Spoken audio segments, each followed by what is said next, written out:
Hey everyone, and welcome to the next edition of the Snapchat. I'm joined today, as I am every single week, by Cozy Snap. Cozy, I got something really exciting to show you here today. We talked about this, I would say like a month ago on your side of the Snapchat, and it took me a while to hunt this bad boy down, but I finally found it. It is the dog meat commander deck for Magic the Gathering, and I had been trying to chase this thing down forever, and I couldn't find it because, like, listen, I actually really like playing Commander, and it was like, man, I really want dog meat, damn it. And I found it. I finally found it, so I'm excited to play some dog meat Commander. Cozy, next time I'm in San Diego, we're at a PAX or wherever we might be together, we got to pull up the Commander decks and have a couple games. It'd be so fun to play Commander, dude. Yeah, like, together for sure. I know, like, even when we were at PAX last time, being able to play, like, some rando Star Wars game, like, was just a blast, like, just playing with physical product again. So Commander will be a good time. Always in the hypothetical world that will never exist, I always think about, like, living close to all the people, like, I love and that are good friends, and having, like, D&D nights and Commander night. Oh, it'd just be so fun, bud. It's a world that doesn't exist, but it'd be cool. I know, for me too, like, I actually don't have anybody to play these with, and like, even my wife, I try to, like, get her to play games with me and stuff like that, but she's so not interested that it's like, it's hard to play, right? It's funny because they say that opposites attract, but my wife and I are like totally polar opposites. She does not play video games at all. She does not play board games at all, right? Like, so it's funny because, like, I can't drag her out to, like, do these types of things. I used to even go to Friday Night Magic events and stuff like that, like in nearby kind of cities and stuff like that. But yeah, so I mean, PAX is a great spot for that. Like, that's actually one of the reasons why I love it. I actually fondly remember us learning how to play Star Wars at PAX East there, and I even bought a Lorcana set that we were supposed to play. We were so busy though. We need to make time next time we have that opportunity to make sure that we play some games. And you know what? Talking about making time, Cozy, I hope you made time to try some Sam Wilson. Sam Wilson was a season pass card that came out in Marvel's Snap, and I have to tell you, he's pretty damn good. I gave him a 4-star. You came in at 3.5 to 4 stars. And overall, Sam Wilson is performing well statistically. This is including, so untapped base statistics, collection level 6,000 and above, ranks 70 to 100, because unfortunately it's the first week, so we have to include some bot-based statistics. Cubes, 0.65 at a 60% win rate. So he is doing very well. What are your thoughts, Cozy? Yeah, man, I liked him in the ongoing build. I thought that was fun just to get the caps out there, be able to play. I think the Spectra builds and stuff has always been cool, but being able to combine that even with Iron Lad and Moonstone and have what was just a really fun deck to play with, but also have some crazy power start to build up, as we talked about with, Moonstone being able to give her the effect of not being able to be destroyed. Like, just there was a lot of cool things going on with it, and that was probably my favorite part or place to do it. I had a whole video ready, and then that's when my whole microphone thing went down. But what about you, man? Yeah, I thought he's been really interesting, really good. And I thought that, like, here and there, like, he doesn't feel as good as some of the other season pass cards that have come in the past, but he still seems very good. But we've had some, like, broken season pass cards. He feels like as good as you're going to get without the risk of nerfing. Like, I don't see this card being nerfed in any way, shape, or form, which is nice. You get a little bit of reliability with your purchase, because otherwise, like, if you bought, like, Loki and you wanted to play Loki, you can't even play Loki the way you purchased it, right? Yeah. Like, it's a totally different card now, which still shatters my soul. But with Captain America Sam Wilson, I think you actually called something really interesting, and I had seen no one talk about it. It was Cull Obsidian. You had mentioned that the shield moving allowed for Cull Obsidian to have a very natural place to fall. Not only that, it was guaranteeing at least Cull Obsidian could go somewhere. And so at a 62% win rate, we have a Surtur version of Sam Wilson out there, which is kind of interesting because Cull Obsidian is so naturally easy to play with Sam Wilson. And so that was really interesting to see. But we also do have the ongoing shells, which, like, have Spectrum and stuff like that, which made perfect sense. Zoo also really likes this card. The extra 1-drop there, it gets buffed by the likes of, the Marvel Boy, which we did mention. And then you have, of course, it being a 1-drop, Kazar and Blue Marvel like it as well. And obviously the Gilgamesh finish works with it as well. And it just seemed like a very natural inclusion in a whole bunch of decks. Yeah, and hopefully when Red Wing comes out and we can maybe try that Dracula dump thing, I think that's going to work with Cull Obsidian, and then you can maybe have this card involved too.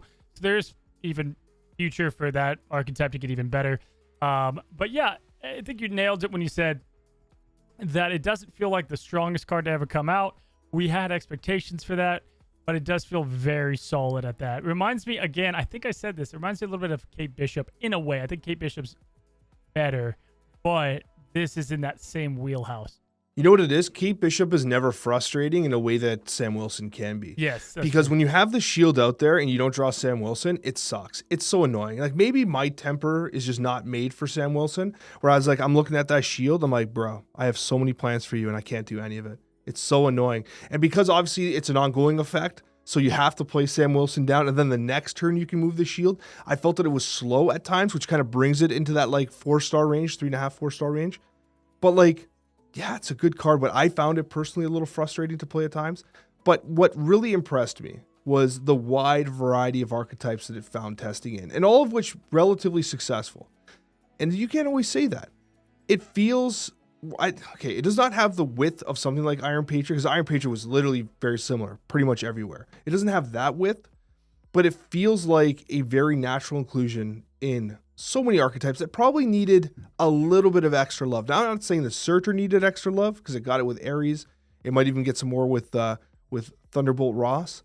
But like Zoo might have needed something, right? Zoo had been consistent for the longest time, but now with Sam Wilson, it's got a legit piece to do something else. Yeah, but tell me this, because this is my feeling. I think in a few months he'll be forgotten. This to me reminds me of a card that is you don't need, and he will not be important of relevance within a few months. Like it just 100%. has that written all over it. And so that's my biggest takeaway is even though he's fun and the flavor and kind of a buy me build, you don't need to. It was my takeaway. Yeah, I agree 100%. Like you'll be able to move on from this, I think. It does not have the meta impact that would be like, well, if you don't buy this card, you're going to feel like a clown. Like Surtur felt that way, right? When you didn't have Surtur, you're like, what is happening all around me until they nerfed it, right? Yeah. Thankfully, we have not had many of those types of cards with the season passes.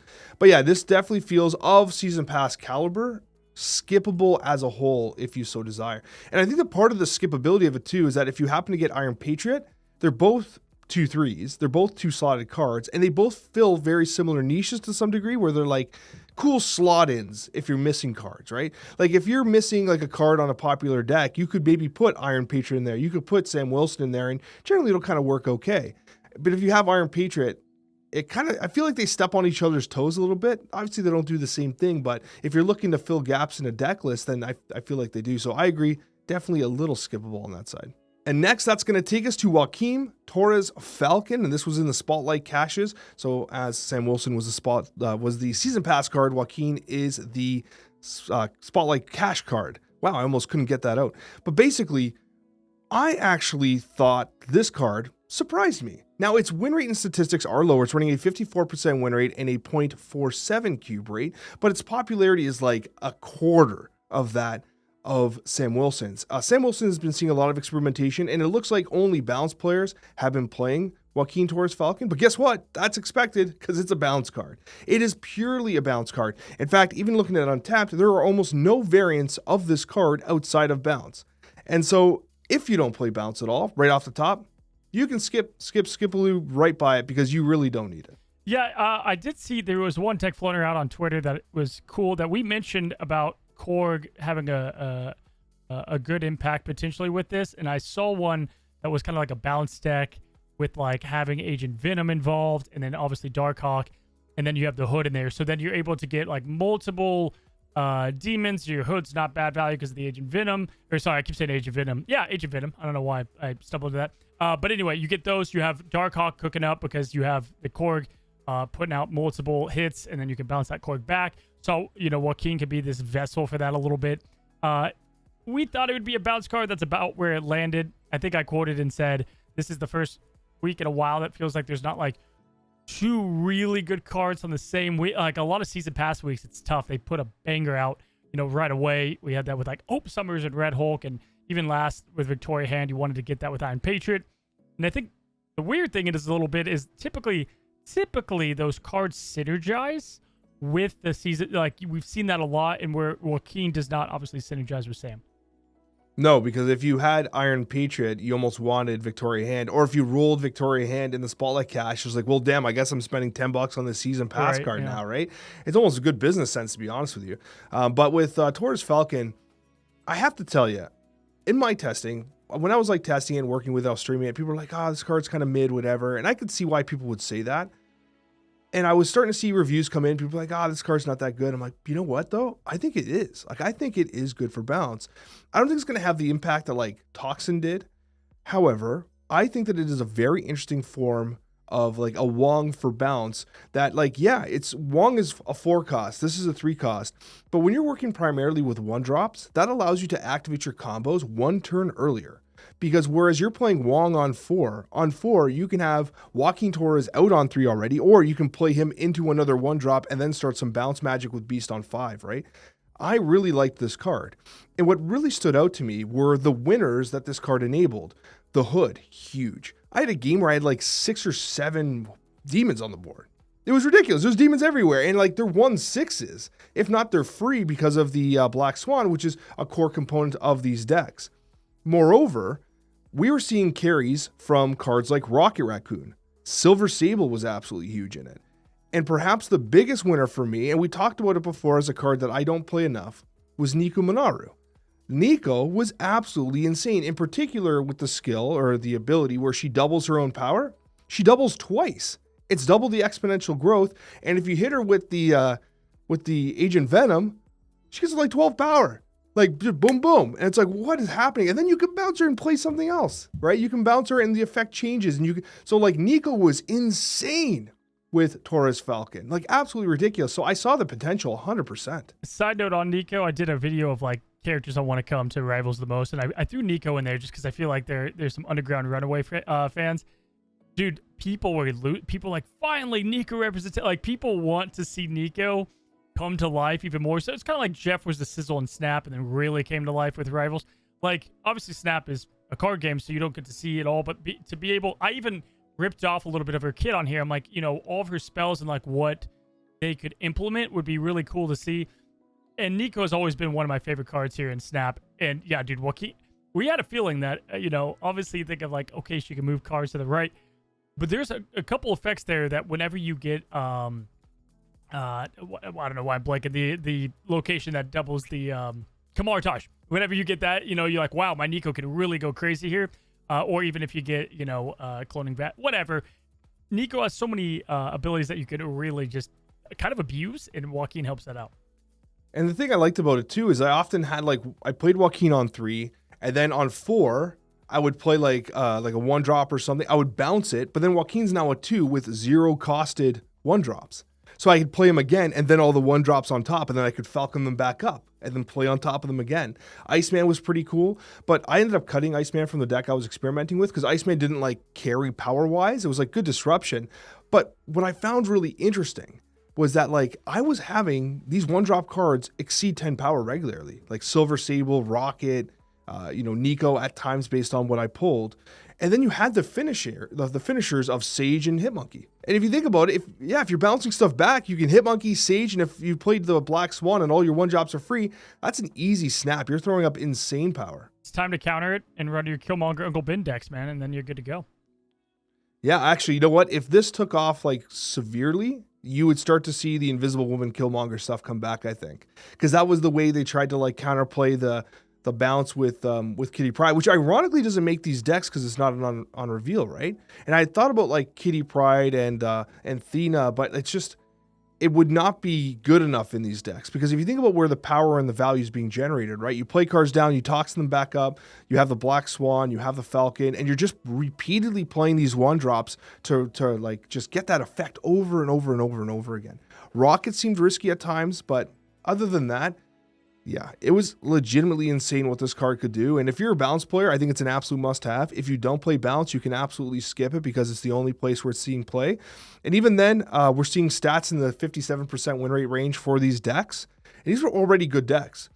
However, and this is something we talk about all the time, you also have a lot of people playing bounce that don't traditionally play bounce, myself included. Right? Every time I have to record a bounce video, I'm like, oh, here we go. I'm going to be baiting engagement in the comments with all these misplays, right? And generally, I found it pretty straightforward. I think Toxin really aids in the accessibility of bounce. But generally speaking, yeah, I came away impressed with the card, Cozy. And if you're a bounce player, I think it's definitely worth adding to your collection. And when we talk about adding things to collections, Cozy, that's going to take us to series drops. Now, series drops have not been formally announced, but if you need a reminder. One of the most jarring moments in Marvel Snap's history was when they series dropped a bunch of poo, and then people lost their minds. And then the response to that from Second Dinner was, hey guys, we know this sucks. The next series drop is going to be bigger, better, and sooner than this one. So stay tuned. And now we're kind of into the range of like, they might be able to announce the series drop sooner or later.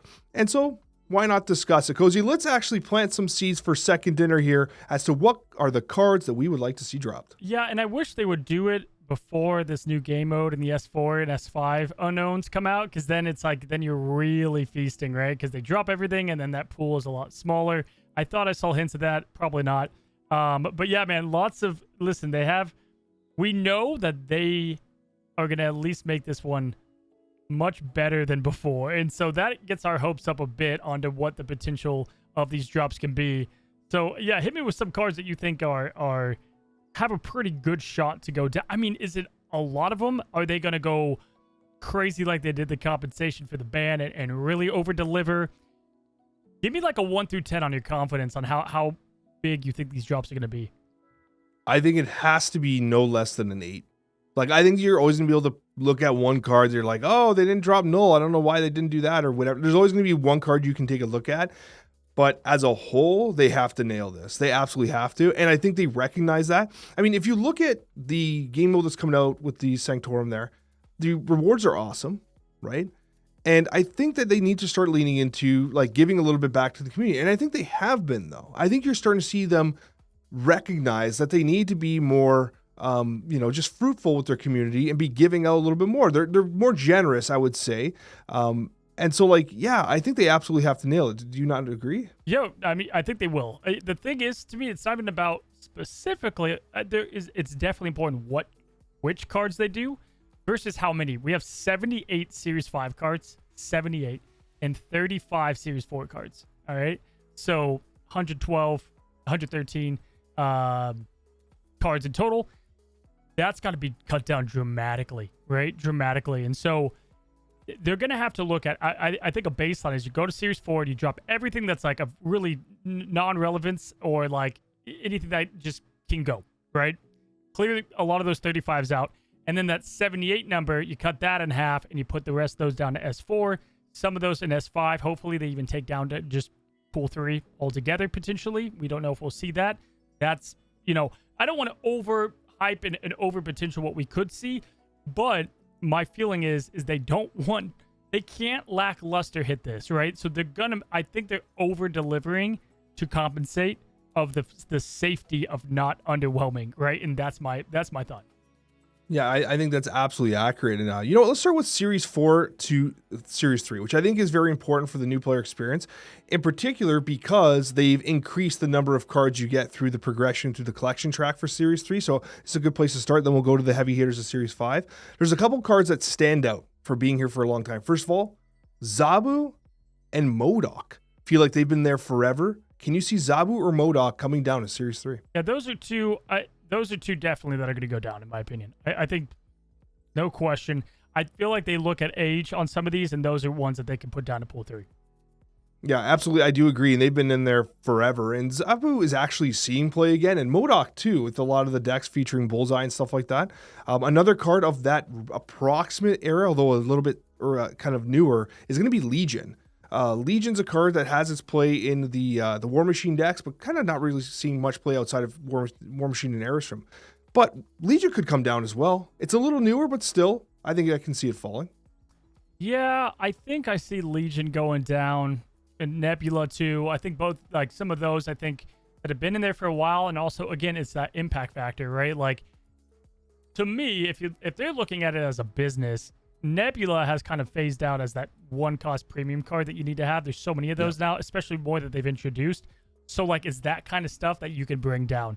Legion may stay because of his uniqueness, and there's other cards that have been out longer than him that could go down, but that's potentially how I see it. I am still of the thought process that I would think that tech cards should drop faster than others, so Mobius and Mobius should be one that goes to Series 3. Yeah, and almost Ravona. It's like, I feel like it's tech cards and then like these like almost like Patriot cards where it's like they kind of give you a full archetype to play with.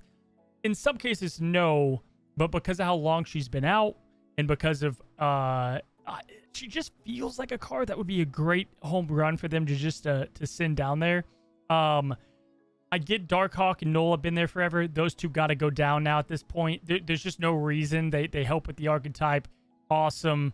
Let's put them down. There's just no question there. There's just some obvious ones that I think there's just no point for them not to go down. Silk is another one. You know, like Living Tribunal, I think will stay. I think that's one that will stay in series. Like there's a couple that you look at, like Iron Lad. I don't know if they would bring him down. I think it stays up. Yeah, there's a couple of these like, or X-23 is another good example. I don't think she ever goes down either. So those are the ones I think might stay in S4. I'm calling this right now. Both Nimrod and Phoenix Force go down to 3 because they're in a spotlight cache for one more hurrah. And so they eat up a couple more caches for everyone, you know, take some keys out of the economy, and then they drop them to Series 3.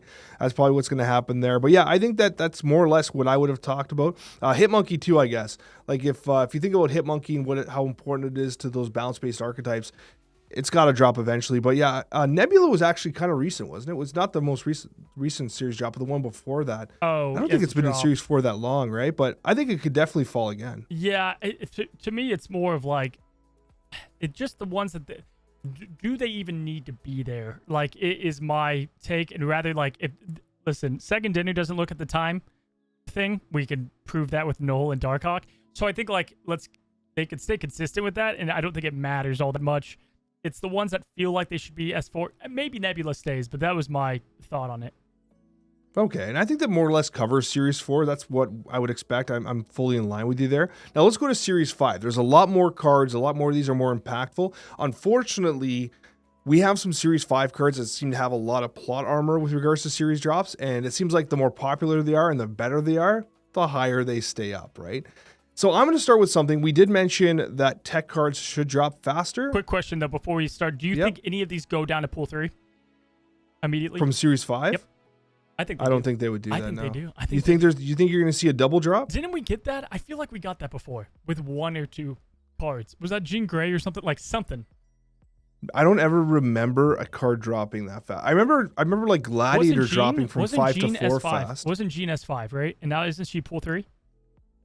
Yeah, but I think she sat at Series 4 for a while. Potentially. I don't know. I feel like they have 78 cards to handle. So if they put a lot of these into pool 4, then you just have a huge pool 4 at that point. Because then they would, if they're only dropping some of those. So I do think we might get some of these to go down all the way to 3, potentially. But it's really, a series. It's a series drop, so I don't know how they. That's my guess, though. That's my guess. But they won't be able to, rip those tokens out of your pockets if they do it that way, right? So you got to keep that in mind. Talking about tech cards, we discussed tech cards dropping a little more frequently. Now, this one's running a 24% play rate and a 55% win rate. It's Red Guardian. Red Guardian is literally all over the place. And if you're someone who's thinking to yourself, is Luke Cage a problem? Well, what about Red Guardian? Can you see Red Guardian dropping, or is it simply too popular right now? No, he should go. He definitely should go down. Yeah, I think Red Guardian, as you said, tech cards are important to have. Especially ones that are played a lot, are important to go down there. There are Series 5 cards, you look at them and you're like, there's no shot. But there are some that you look at and you're like, they have to go, and I think he's one.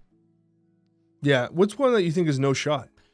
So the ones that I think aren't going to go down are things like Gore. I think Nico might stay up there too.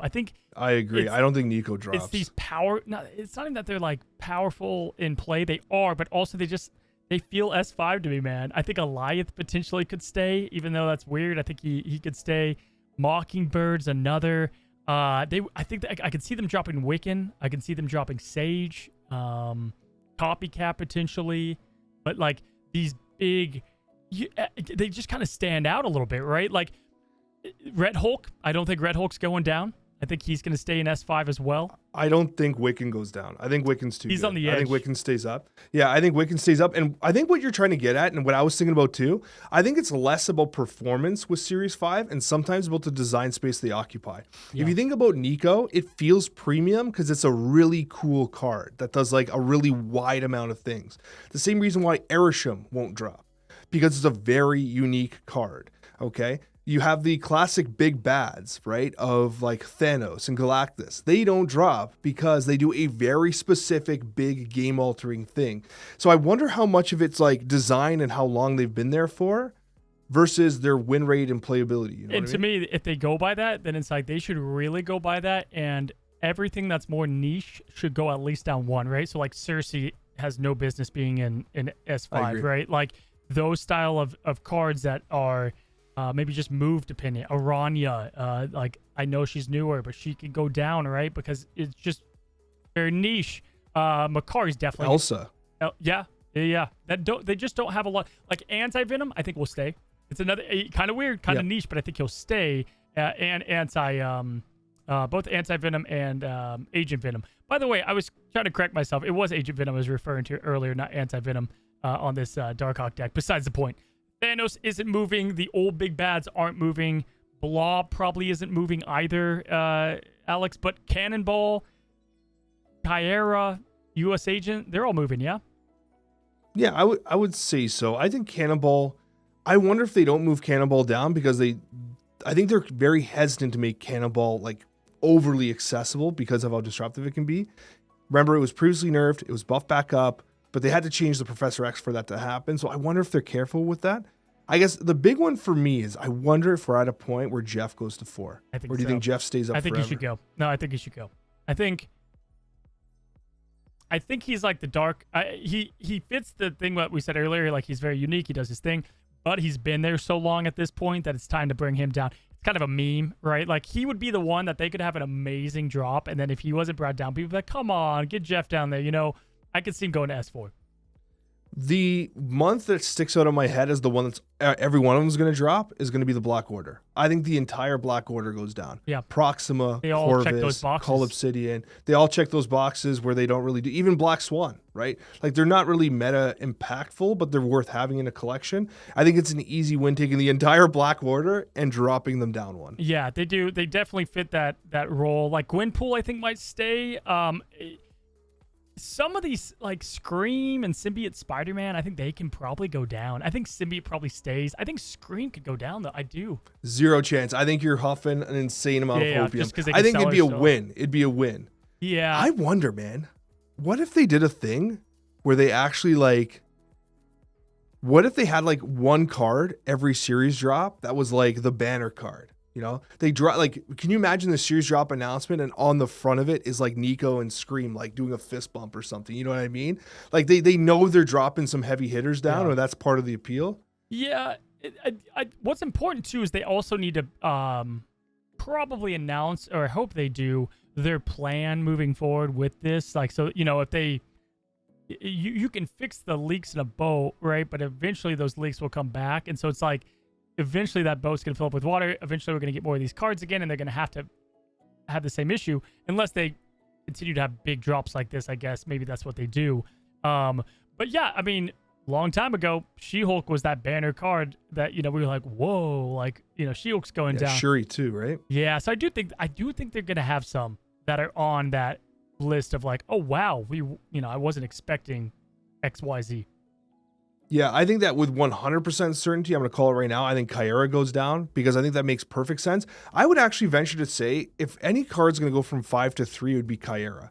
And I think the reason why is because it's for Zoo players. You think about early collection level play, right? Zoo players could use Kyera to protect them against Killmonger, perhaps be more efficient at, in Conquest or at higher MMRs when they get to Infinite and etc. I think Kyera might be one of the only ones that I can see going from 5 to 3 because it activates an archetype that works in that frame for Series 3 players. That makes sense. I do have a question as far as we talked about the old big bad, right? So what was it? Thanos, Galactus, High Evo. Yeah. And Kang. Yeah, so that's why I brought this up. So Kang, what do they do, right? So if they bring Kang down, then the old big Card doesn't exist. Exactly. As it should go down, right? Like it should go down, but then they mess with the big bad term. But then, you know, are gloves off? Can others go down? Can High Evo go down to pool 4 if Kang does? I think they don't bring Kang down. I think they look to redesign him again. I bet you Glenn had a design for Kang and they didn't like it and they never shipped it. I bet you, like, do you remember how we had a patch that got delayed by like 6 hours one day? They were taking Kang out of the patch, is what happened. Yeah, I think That's my guess. I think he's right there with the Adam Warlock change. Yeah, it's coming anytime now, right? Anytime. Yeah, don't hold your breath, but it's coming. Yeah, right. But yeah, man, I think it's funny. You can almost do the eyeball test as I scroll through all of these, and I can just be like, this feels solid. This feels like it's too recent. This feels like it's recent but should go down. There's a lot of these that just make sense. Like Toxin's never going to move in a while because he's just like that super enhancing bit. Even though he's limited to bounce, I feel like he might stay. Loki's going to go down. You know, you could go through all these and really be able to tell what's going to go, what's going to stay. Like a Nihilus, even though he's not played, I don't know. Maybe. These like linchpin cards to the archetypes feel like they hold more weight at Series 5. And oh man, but the problem is like what I think we've been experiencing over the last several months of Marvel Snap is that the cards have been much more balanced and good, but not game breaking, but ever so good so that they improve existing archetypes. And so for a free to play player, it's become more difficult to pick your resources because everything is kind of good. Like think about how skippable at first glance Wiccan felt. And then once those decks got ironed out, Wiccan is still a core part of the meta, right? Like it's still doing work. And you could even make the same argument for like Speed. Speed is a good card that I think probably doesn't get played because people don't have him, honestly. And he doesn't get the meta penetration because his number doesn't go up because people don't have him. And then like when you think about what series drops do, they really increase the accessibility. In particular, while a lot of people really focus on the series 5 to 4 because it's the having of the tokens, which is notable because we also get double the tokens we used to from Spotlight caches. Moving from Series 4 to 3 is an even bigger change because those cards are way more free-to-play accessible. Like insanely free-to-play accessible through the collection track, especially with the doubling of the progression. And so for me, Series 5 to 4 it's all good and everything, but that just means it's additional progress towards Series 4 to 3, where I think it makes the most sense for players. And yeah, for my final thoughts, I would say that they've also talked about card acquisition changing entirely. So, there is a chance they do bring almost a whole chunk of these to S4, right? None of these do go to S3, but the way to get S4 cards is entirely different, right? Or whatever they end up doing. Like, I can see that being very largely realistic. So, like, series drops happen way more often. The S5s go to S4 way more often. We still have the concrete S5s, but then getting S4s is about 10 times whatever they do. Whatever they do for S4s, I could see that being a realistic change. Or you just get rid of the series thing altogether. They're either in the collection track or they're series whatever. Yep. They're cash cards or whatever. Get rid of the distinction. You're either in the collector's track or you're not. That's another point of discussion as well. But you know what else, sir, is a point of discussion? We had so many questions for the Snapchat mailbag last week, my friend, and a lot of them revolved around some random discussions we had. We'll get to some Marvel Snap questions as well, but we got to get some core business out of the way, sir. Question number 1 comes from Dark Angel, and it read, Beast Wars was my introduction to Transformers. Also watched Reboot 2. Watched a ton of DBZ, early Pokemon, and early Digimon. I also played a lot of Marvel vs. Capcom 3 and got into Marvel stuff through Spider-Man, the animated series, and X-Men Evolution. Also very much enjoyed Jackie Chan Adventures. I think I stopped watching after the villain attempted to bring their brother and sister from the other dimension. Such a throwback. Thanks for the memory lane trip, Alex and Cozy. Yeah, a couple things. I watched like a YouTube thing on Beast Wars and it clicked for me. I've definitely seen it. I didn't put it together that was Transformers, but yes, 100%. I was cracking up at the few people that laughed at my my Jackie reference. Also, I get a lot of Canadians on my side that comment and they go, Alex, what do you want? What did you grow up on? Because they knew this stuff. So maybe it depends on where you lived in Canada. Well, I'm in like the Toronto area. You'd think that I would be getting most of the stuff that comes from the States, but maybe I'm just a clown, man. I don't know. I've been known to be a clown in the past. But yeah, it was definitely cool reliving down nostalgia lane. Entitled on Nostalgia Lane, Steven brought up something important here and says, to just so casually brush over Samurai Pizza Cats is criminal. Cozy, you had never heard of Samurai Pizza Cats. I haven't. I don't know. I don't. What are you watching down south, bud? Yeah, no, Samurai Pizza Cats did not make the American audience. Probably did. There's gonna be a million people saying I watch it. I never seen that. I never even heard of it. It sounds made up. It sounds AI generated. Well, sir, you have homework for the weekend. Done. After the Super Bowl, Binge it. you're going to say, honey, we're watching some Samurai Pizza Cats. I don't know where you would find. I'm sure there's some like 20-year-old YouTube video uploaded of It's some gotta like be on blurry 120p footage of it. But sir, you are missing out. It has a great intro. Even if you just watch the introductory like kind of title sequence, that's worth it. I don't even remember That'll be anything my else of homework. that. Yeah, that'll be your homework. Then we're going to go into some actual Marvel Snap from Ventus here, who says, with how many cards are being added and with how many cards are being cut or not played, do you think that Snap will eventually increase deck sizes or energy per turn? I feel like it could eventually be necessary to keep cards relevant. Yeah, I've given up hope on deck size. Or no, sorry. Deck size will never change. I thought You're talking deck slots. deck slots. I gave up hope on that. That would be an easy dub. Just give us more deck slots for sure. For sure. Yeah, I don't think they're going to change the core fundamentals of the game. Yeah, I actually agree with that. Changing the energy per turn or the deck size, I think would be kind of crazy. But that's not to say that you couldn't perhaps have a limited time game mode that modifies the deck building restrictions, right? Well, I mean, energy per turn is high voltage, right? Changing the deck design for a game mode could be an interesting take. Like, well, we talked about Commander before. What if you were to make 100?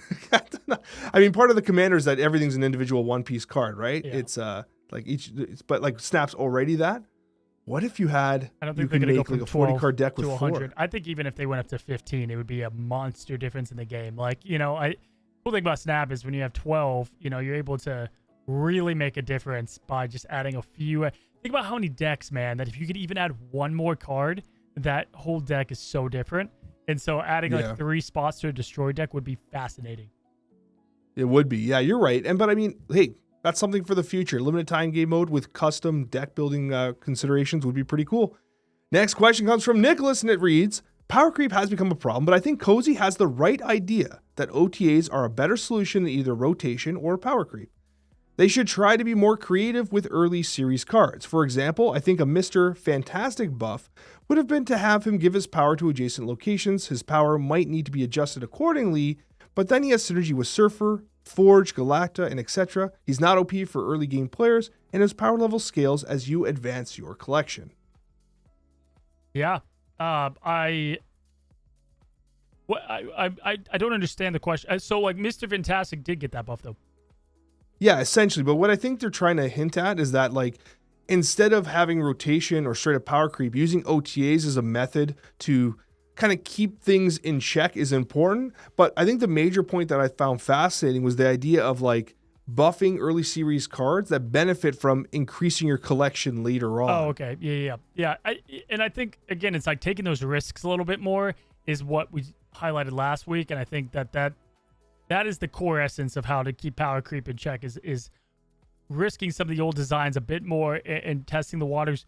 We've seen them be able to, take things back pretty quickly, and it'd be, I think that's the way to go. And we have 2 more questions, both related to the MCU, because Cozy, you had brought it up. We have one from Batman that says, Love and Thunder was my biggest disappointment in the MCU, which is followed by Wolfsbane, who says, I'm agreeing with Cozy. Daredevil is awesome. Did you finish the movie? I did finish Love and Thunder. What'd you think? I thought it was better than everyone said it was, but it wasn't good. Like, I've seen good movies before. It wasn't that, but it wasn't terrible. People were talking about Love and Thunder like it was absolute garbage. Like, people would be like, don't even watch it. Like, save your hour. Like, just lay face down on the floor instead. Like, that was the way people were discussing it. It was not that bad. I've seen way worse. I've seen movies. Okay, listen, my wife likes absolute garbage. Her taste in movies is so bad that, like, I can't even stomach the movies half the time because they're just like, it's basically reality TV in movie form, and I can't do it. She still watches Say Yes to the Dress. We've been married since 2011. Okay, so this is the kind of content my wife consumes.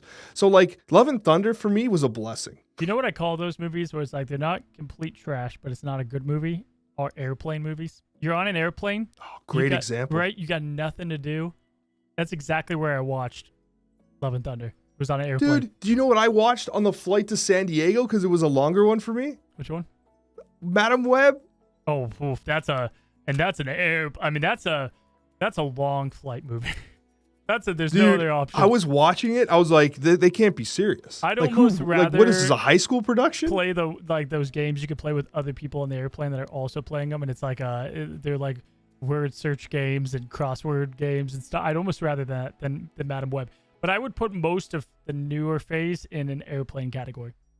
You know what sucked about Madam Web, my viewing experience, is the guy in front of me had like reclined his seat as far as he could, and the screen didn't tilt. So it just like was kind of facing down a bit the whole time. Like it was angled improperly. So I had to kind of like slouch to watch it like flat. So that made even then the movie just sucked. That was so bad. That is by far the worst movie. And is that even MCU? I don't know who the hell made that. That's a Sony one, isn't it? Sweeney You go was from the- Spider-Man to that? Like, what are we doing? And then the CEO, I saw some article about it that he said that we were wrong. That like everyone's like, oh, this movie's not bad. You guys just have bad taste. I'm like, bro, get out of here with that crap. Like your movie is dog shit. Don't tell me that I can't recognize that your movie sucks. Oh my God, there goes that sponsorship. So anyways, Daredevil's next on my list, by the way. Sydney Sweeney, best part of that movie. Daredevil, yes, you need to actually watch it though. You'll love it. Just watch the first episode by the next Snapchat. It's 30 minutes, 40 minutes. That's my homework. That's your homework. And tell That's me my what you homework. think. All right, guys, thank you so much for joining us. And you know what? If you want some homework too, watch the first episode of Daredevil, and we'll see you on that next Marvel Snapchat episode.